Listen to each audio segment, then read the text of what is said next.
Hey there, browncoats. Obviously, I love all of Firefly and feel that it has to be watched in its entirety, like all browncoats do. That said, like all people, I have my favourite episodes, and Shindig happens to be right up there. We open, as we often do, in a bar. Mal and Jane are playing pool with some of the locals, where it sounds like they've been involved in some kind of slave trading. Mal warns Inara to get back to the ship, clearly indicating things are about to get a little rough, due to him stealing their money, but she refuses. An interesting note is that Firefly was born from Whedon reading about the American Civil War and wondering what it would be like on the losing side. In this sense, the Browncoats could very much be considered the Confederates. I note this because of the link to slavery, and that Mal and his crew are clearly against it. I feel like this is to show that no one side is a monolith. The inevitable fight ensues, showcasing Jane's place in the crew and setting us up for what Mal considers a good time. As Badger has already pointed out, Mal considers himself to be above the brigands and thieves that he tends to associate with. Here is no different. He's happy to play pool and socialise, while at the same time stealing from them, taking the moral high ground because the money was earned through slaving. It's also no coincidence that he embroils Inara in this by handing her the ill-gotten gains before they make their exit. This is a good start for the mirror of events that will take place in high society within the episode. As we can see, this is presented to us within the fight that is shot and feels very much like a dance. Wash and Zoe are watching the sunset over Persephone when Mal comes in. There's a lot of nautical themes in their language, a light nod to the fact that they are themselves pirates and brigands. Sunset. Starting to get familiar too, like a second home. Persephone ain't home. Too many people we need to avoid. And Mal, being the ship's captain, never likes to stay in port too long. These pirate-like themes continue to set up the contrast laid out in the intro for the other side of the coin. Inara is looking at potential clients whilst they're on Persephone. I like her smile as she watches the young man attempt to proposition her. And this is an important show moment for us and subtle foreshadowing that is outright stated at the end of the episode. Companions choose their clients. This is an important distinction from Ladies of the Night, as Mal usually calls her, because due to requirement, they have a little less ability to be so choosy. When Atherton Wing asks for Inara to join him, I ask, heart in my throat. He's poorly attempting to emulate the earnest approach of the younger, less experienced suitor. This shows not only how predatory he can be, but also an understanding of traits that Inara may look for in her clients. Did you get my message? I was extra appealing. Mal pops in to let her know that they'll be landing soon, and the usual banter ensues. Must be rich, too. Afford your rates. I suppose. He has engaged me for several days. Days? Boy must have stamina. He does. The focus of the episode is going to be based on Mal and Inara's relationship and how opposites attract. The crew head into town to do some shopping, and I get the crew family makeup here. Notice it's the original core. This gives us mum and dad and their 3 kids. Starting with the obvious, Kaylee is the youngest of the 3 children. Look at the pretties! Kaylee is little sis in the crew. She's bright and optimistic, innocent, but with a rebellious side. Zoe, on the other hand, could be big sis. Am I gonna wear a dress? I want something with some slink. But I see her more like Mama Bear. Though she can be feminine, she's ferocious and protective over her herd. Now you might think Wash would be Papa Bear. You want a slinky dress? I can buy you a slinky dress. But he's cheeky middle child. I know he's married to Zoe, but when it comes to the crew family, he's the cheeky child where everything is a joke.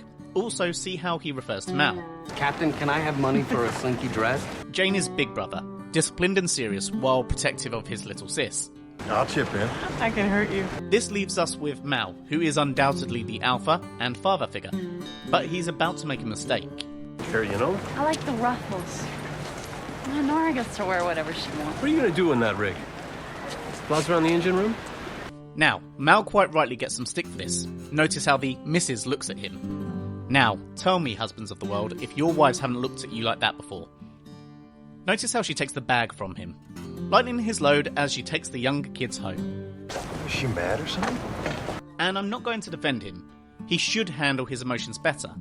But let's take a little step back and acknowledge what's going on internally. It sounds like the finest party I can imagine getting paid to go to. More conversation and somewhat less petty theft and getting hit with pool cues. The only place I've seen something so nice is some of the things Inara has. Mal's not annoyed at Kaylee or the dress. He's frustrated at what it represents. What he's not. Mal has a longing to be part of that world, buried deep down, and that has nothing to do with the class system or what it represents. It's...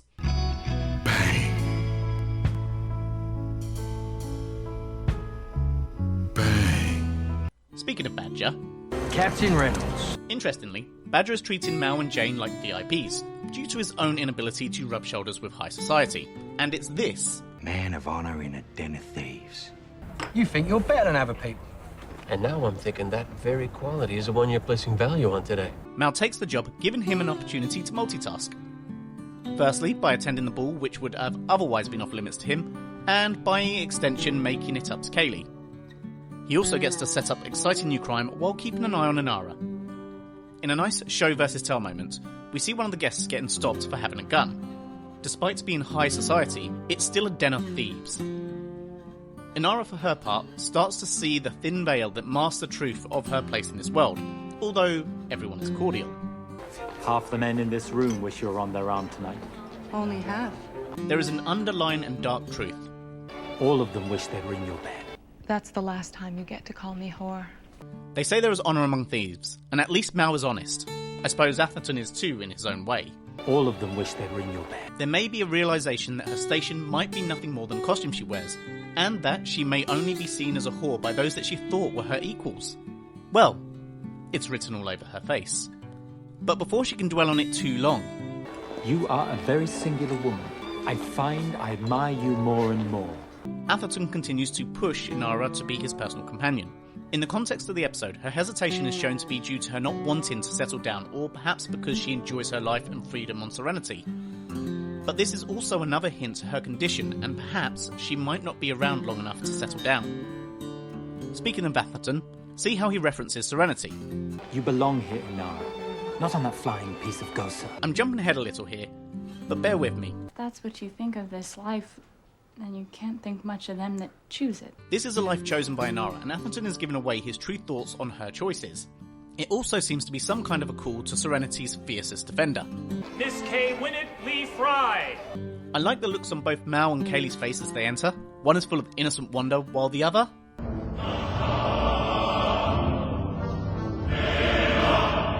Mal's face does project awe, but unlike Kaylee's, his demeanour is a little less at ease. I like how the camera pans around them, much like the dance in the ballroom. Did you see the chandelier? It's hovering.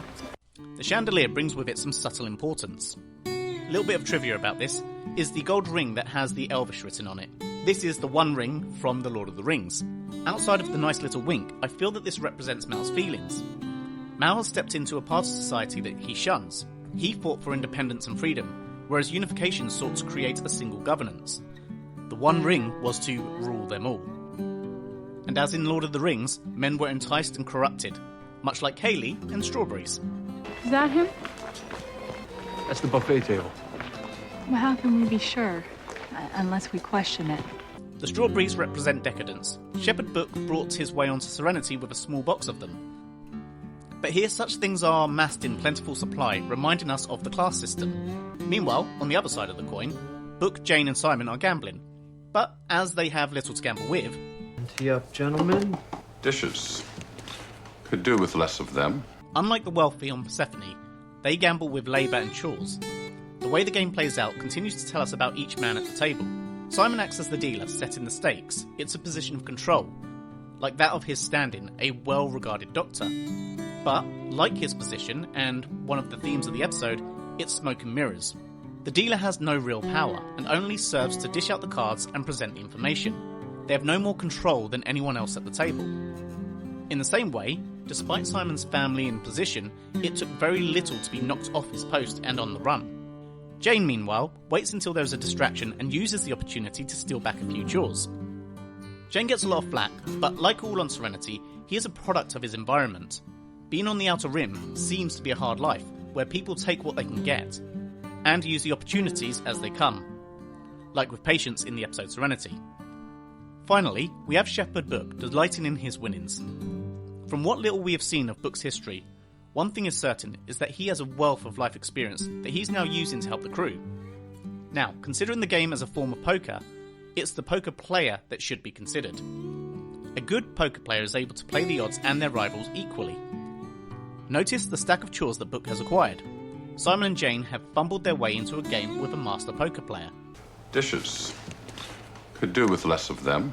This telling us something more about Book, that he's cunning. River, lurking in the background, noticed some canned goods, and goes about tearing the labels off. This may confuse us and the crew, but as we are delving deeper, we're beginning to find that River often perceives and conceives of more than is apparently present.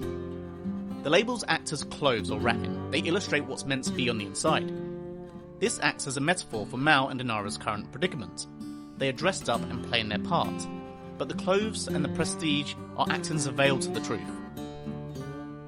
In the same vein, Atherton and Kaylee are playing their parts too, but the truth will be unveiled by the time the ball is over. I suppose what the scene is telling us is that if you strip away the dressing, then you have to look inside to see what really counts.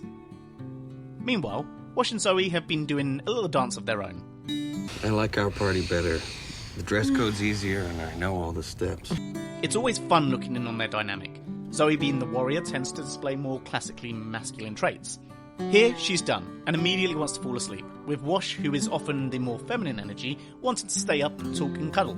Sleepiness is weakness of character, ask anyone. They do both seem equally satisfied with the performance, though. And there's just something about them in these early episodes that makes you think marriage goals. Back at the ball, Kaylee's managed to find the buffet table, and so our example from the cans continues. Let's see what we can tell about the contents of the cans based on this exchange. Don't you just love this party? It's not as good as last year. Oh, really? What they have last year? Standards. And how they see the wrapping. You ought to see to your girl. She made you a dress that looks like you bought it in a store. Now, I grew up on the mantra of sticks and stones, but this hits. Just look at Kaylee's face as all the childlike wonder drains away. It makes me want to throw sticks and stones. Why, Banning Miller, what a vision you are in your fine dress. Of course, your daddy tells me it takes the space of a schoolboy's wink to get you out of it again. Thank you. I cannot abide useless people. Me too. Mal locates his mark and goes about his business before they're interrupted. Captain, this is Atherton Wing. Atherton, Captain Mal Reynolds. Pleased to meet you. Atherton is a possessive arsehole. It's a statement rather than opinion, as the visual storytelling shows us rather than it being explained. Mal seems equally attuned and takes the opportunity to slight Atherton. Inara has spoken of you to me. She made a point of your generosity. Given that, I'm sure you won't mind if I ask Inara the favor of a dance. This continues the thin veil of honour, as Atherton can't refuse without looking the fool. I know it's mine. Mal and Inara's dance wonderfully represents their relationship at this point. Like all formal dances, it holds together through traditional representation, formal while intimate. And Mal's not wrong. You stand out. Nara's dress wasn't by accident. She's the only one wearing white and with an open back. Despite the need to conform, this separates her from the other women at the ball, who are dressed more modestly. Mal decides to speak the subtext aloud. While the lie of it, that man parading you around in his arm as if he actually won you. It's interesting as they dance and continue to lie to each other. He's made me an offer. You may think he doesn't honor me, but he wants me to live here. See how Mal's face changes. In contrast to Mal and Inara's pretense, Kaylee has found comfort in dropping the veil. By the way, the 8010's the same machine. They just changed the plating. Hope no one noticed. It's because what's inside the can is as sweet as the strawberries that she thorns over. Simultaneously, though almost lost instantly, Mal and Inara share a little honesty just before... Excuse me, she's not here with you, Captain. She's mine. No matter how you dress her up, she's still... What Mal did here, though an honest reaction, was a faux pas. I accept. Are you all talking about a fight? Because despite the airs and graces, the gesture has dire consequences. It almost shows that the interactions of those less privileged don't see any issues with a scrap, and most walking away. Here, though... Use of a sword? Back at Serenity, Badger stops by to ensure the crew don't attempt to rescue. The captain's a good fighter. He must know how to handle a sword. I think he knows which end to hold. And Inara stops by Mal's room to attempt much the same. I do find Inara to be a little frustrating in this conversation. It's the defence of Atherton's behaviour that I don't like. I feel like Mal asks a fair question considering. How come you're still attached to him? But Inara swings it back around. You did manage to push him into saying something, yes. Made a nice justification for the punch. I feel like the justification is to keep the pretense going that this is her world, a world that she still wants to be a part of. Mal, for his part, is a fool. I actually thought I was defending your honor. He's steadfast going through with the fight, despite the odds, because it's Inara. Though his conscious mind hasn't quite caught up, his unconscious has fallen deep. The crew are considering a plan to wrestle back control of the ship. What we need's diversion. River continues to look around the ship with cat-like grace and curiosity. Everyone looks around, concerned by her presence, and I like the unspoken communication between Book and Simon, creating distractions so he can go see to his sister. Come on. Paul. Paul! Unfortunately, Badger takes an interest, and we see a new side to River. She's got a secret. No, I'm... Sure. I got a secret. At this point, like all the characters of Firefly, we are beginning to see that there is more to River than meets the eye. In Bushwhacked, she showed an intuition, almost like she could hear the dead, and understood what took place. Here, she hones in on Badger, and almost like she's talking to us. More than one. Don't seem likely I'd tell him to you, now do it. As we eventually find out, the Alliance is chasing River for what she knows, not what she can do.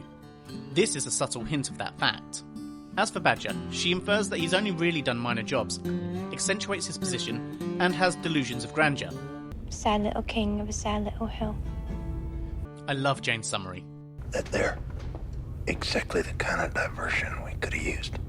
Inara is giving Mal pointers, and it's no surprise to me that she is a dab hand with a sword. They teach you that in Horror Academy? As upset as Inara is, and as much as I'd like to break down his comments and give some kind of profound opinion, Mal's succinct. I might not show respect to your job, but he didn't respect you. That's the difference. And this is probably the first honest conversation that they've had. You are always breaking the rules, no matter what society you're in. You think following the rules will buy you a nice life, even if the rules make you a slave. They both know each other and misunderstand each other in equal measure, but when it comes down to it... Don't take his offer. It really hits home how much Mal loves Inara. What? Don't do it. When I first watched this show, I thought the problem was that she was still coming to terms with the way that she felt. Need to get back. But, knowing what I know now, I see her action in a different light. Inara is acting out of love. The enigma is that she seems distant despite her actions. She's acting this way because she knows that entanglement to Mal will only end in heartbreak. Probably his. The next morning, the two men go to their contest. It's a fairly well choreographed scene, and I'm not talking about if it's authentic or not, it's not really my expertise, but in relation to Inara's teachings. There is no expectation on Mal to become an expert overnight, and that kind of shows here. Because you always attack the same way, swinging from the shoulder like you're chopping wood. Whereas Atherton is making small movements conserving his energy. He thinks he's doing well, doesn't he? Mal tries to learn, but then retreats back to what he knows. The truth is, he never really stood a chance, and had the duel played out without Inara's intervention, he would have lost. As for Inara, she finally plays her hand. I'll stay here.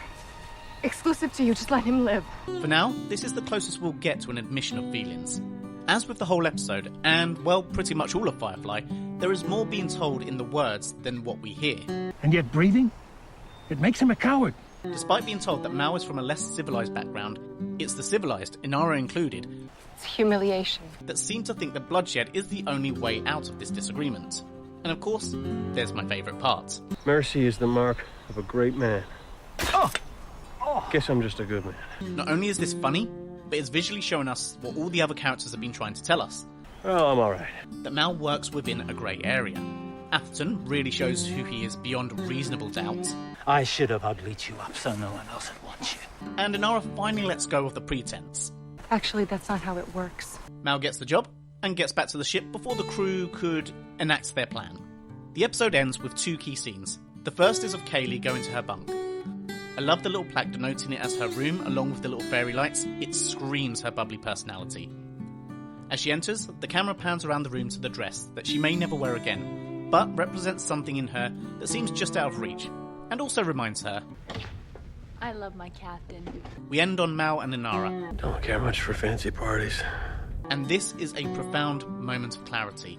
Probably should have stayed out of your world. Thinking back to earlier in the episode, I could belong here. Call me pretentious, but there is some appeal in that. Inara has learned a lesson about how she's really viewed and her place in society and what she held as important. The dial hasn't moved much, but you get the real impression she's beginning to fall in love with Serenity.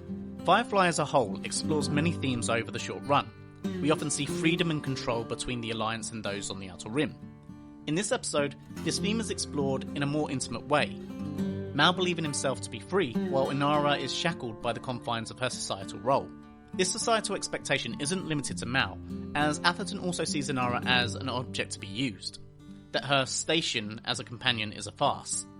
We play with concepts like the cans, that it's what's on the inside that counts.